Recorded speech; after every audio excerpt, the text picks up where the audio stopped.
Mummy, भाई के लिए नए कपड़े आए हैं क्या? हाँ बेटा, उसके लिए 2 टी शर्ट और एक जींस लाई हूँ। और दीदी, तुम्हारे पास तो इतने कपड़े हैं ना? मम्मी, वो सब पिछले साल का है। देख देख, ब्रांडेड टी शर्ट लाई है मम्मी मेरे लिए।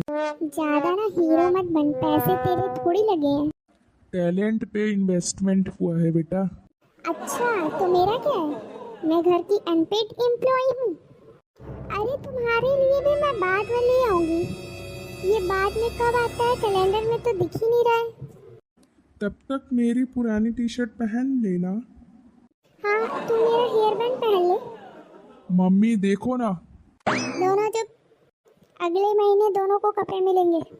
प्रॉमिस करो मम्मी, दिलाओगी या नहीं दिलाओगी? हाँ हाँ, दिलाऊंगी। मम्मी मुझे सूट भी चाहिए। तू एकदम चुप हो जा।